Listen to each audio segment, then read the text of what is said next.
Сәлем менің құрметті тыңдарманым. Бүгінгі тыңдайтын әңгіменің тақырыбы қоштасқым келмейді.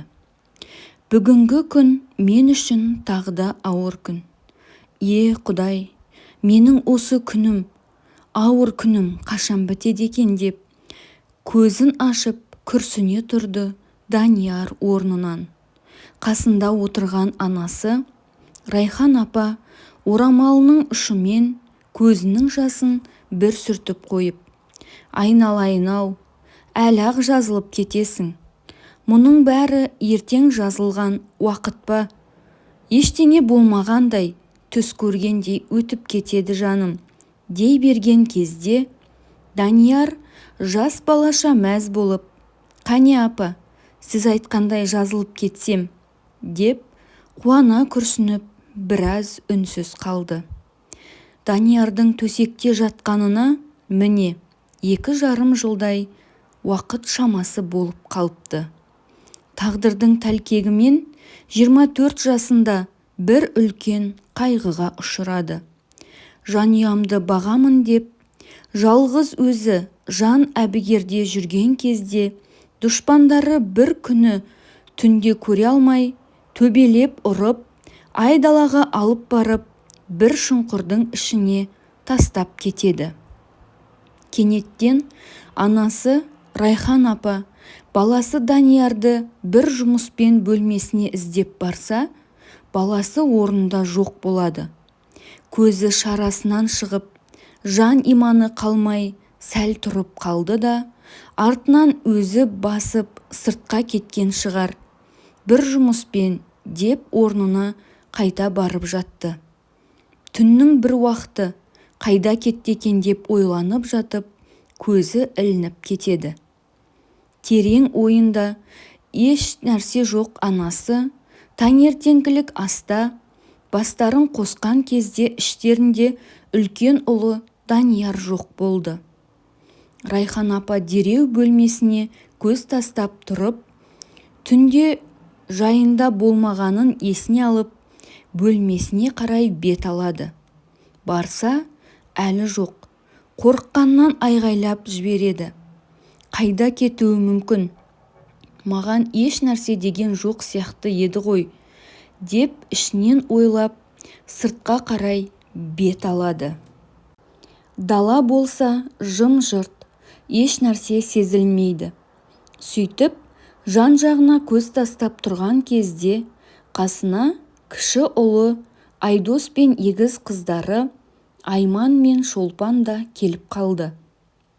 Сол арада қыздары мен баласын көршілеріне әрқайсысын әр жаққа жүгіртіп жібереді. Ешқайсысы да біле алмай, өздерімен бірге көршілерін, бүкіл ауылын шуылдатып, барлығы жабылып, қорқа жүріп Даниярды іздей бастайды. Сол іздегеннен күні-түні іздеп еш таба алмайды. Сөйтіп жүргенде 3 күн өтіп кетеді. Райхан апа бала-шағасымен, көршілерімен Даниярдың уайымында отырған кезде, кенеттен түс ауған уақыты болатын. Бір орта жасар 40-45 шамасындағы үлкен денелі келген жігіт Даниярды 2 аяғын салбыратып, көтеріп келе жатты. Оған көзі түскен Райхан апаның жүрегі жарылып, қуанып, қасындағы адамдармен ұлының алдынан жүгіріп шығады. Түрінен түр қалмаған Данияр бет-аузы көгеріп, сөйлей алмай, анасын көрген кезде қайта әлсіздене көзін жұмады. Үйіне кіргізіп, жабылып төсегіне жатқызып, аудан орталығынан дәрігер шақыртады. Дәрігерлер келіп, қарап, Даниярдың 2 аяғының жарамайтынын және миына зақым келгенін айтады. Оны өздерімен бірге алып кетіп, емханада емделуін анасы Райхан апаға түсіндіріп айтып, өздерімен бірге алып кетеді.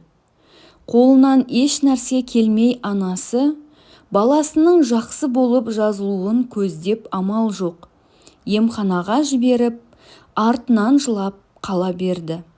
Сонымен айлар, Күндер өте берді. Даниярға еш ем болмады. Ақыры 3 ай дегенде дәрігерлер бір келісімге келіп, Даниярдың 2 аяғын кесуге мәжбүр болды. Өйткені ол аяғы сынғаннан кейін сол сынған күйі жатқан жерінде 2-3 күн жатып қалып, аяғына, басына көп зақым тигізіп алды. 2-3 күн жатпағанда мұндай болмас еді, Құдай біледі. Дәрігерлер Райхан апаға жолығып, Даниярдың 2 аяғынан айырылып, миының нашарлап, аз өмір сүретінін айтты. Райхан апаның қолынан не келеді?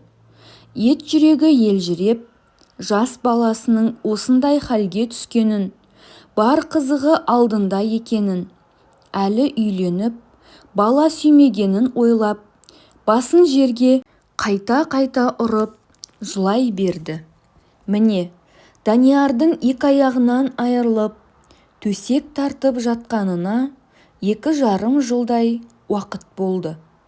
Райхан апа дәрігерлердің айтқанын ішіне сақтап, әлі күнге дейін баласына сездірмей келеді. Әрбір атқан таң мен батқан күнге сыйынып, баласының жақсы болуын тілейді.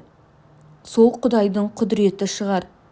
Бұрынғы күннен әлде қайда жақсарып қалған сияқты. Күнде мазасызданып, басы айналып, тамаққа тәбеті тартпайтын еді. Бірте-бірте жайлап, басы қойып, тамаққа тәбеті ашыла бастады. Анасы баласының бұл жайын көріп, күннен күнге қуанып, қуаныштан есігінің алдындағы байлаулы тұрған жалғыз малын сойып, ауылға Құдайы тамақ беріп, үлкен қариялардың батасын алды. Ендігі Даниярдың, Райхан апаның, іні қарындастарының ойлайтындары, уайымдайтындары 2 аяғы болды. Данияр жазылған сайын Райхан апаның жүрегіндегі топталып тұратын дәрігерлердің айтқан сөздері ойынан шығып, көңілі көтеріле бастады.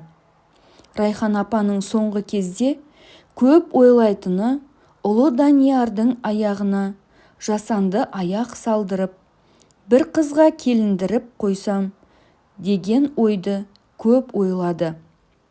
Ойлағаны Даниярдың өмірі болды. Бар ықыласын, көңілін Даниярға бөліп, оған аяқ салдыратын жерді көрген, кездескен адамдардан жүрген жерінде сұрастырып жүрді.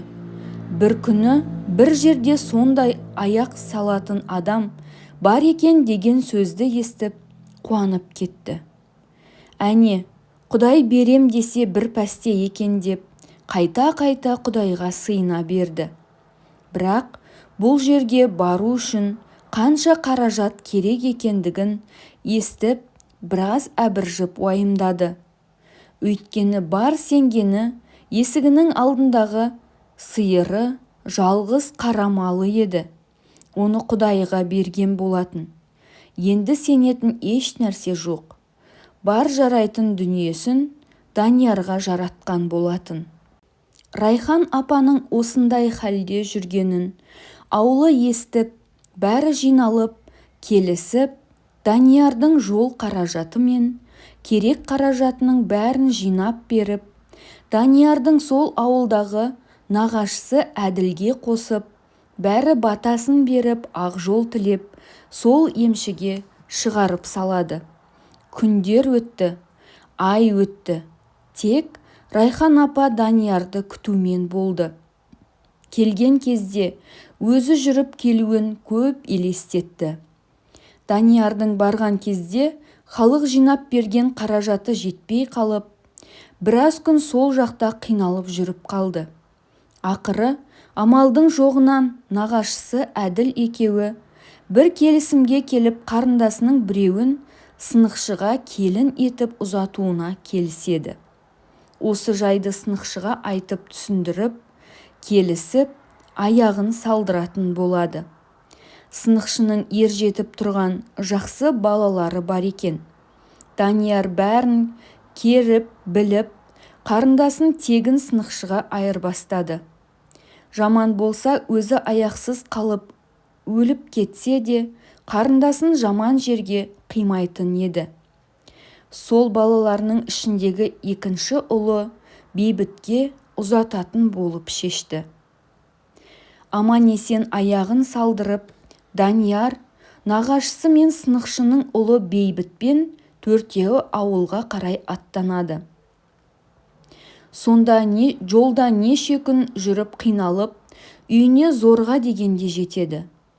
Райхан апаның екі көзі күнде жолда болатын. Ойлаған ойы да орындалып, Даниярдың өзі жүріп келе жатқанын көріп, қуаныштан жүрегі қысылып талып қалады. Сол арада адамдар жиылып, Даниярды қарсы алып анасына су сеуіп тұрғызып, арты ұшан теңіз тойға айналады. Данияр болған жайдың бәрін анасына айтып түсіндіреді. Даниярның соңынан жүрген Райхан апа Айман мен Шолпанның бойжетіп қалғанын да сезбей қалыпты. Бір жағынан Даниярдың екі аяғы жазылып келгеніне қуанса, бір жағынан қызын ұзатайын деп жатқанына жылайды. Мұны естіген Айман мен Шолпан қорқып не істерін білмей ес-түстерінен айырылады. Даниярдың келгеніне де 3 күн болып қалыпты. Халық әлі тарқамаған. 4-ші күні ауылдың адамдарымен Райхан апа бәрі бір келісімге келіп, үлкені Айманды ұзататын болды. Сөйтіп той-тойға ұласып, Айманды да ұзатты. Осы жылы Райхан апаның үйіне үлкен бақ кірді. Бір айдан кейін Шолпанды да ауылының бір атақты Кәрім деген байдың ұлына ұзатады. Әңгіменің жалғасы қалай болды, келесі бөлімнен тыңдай аласыздар.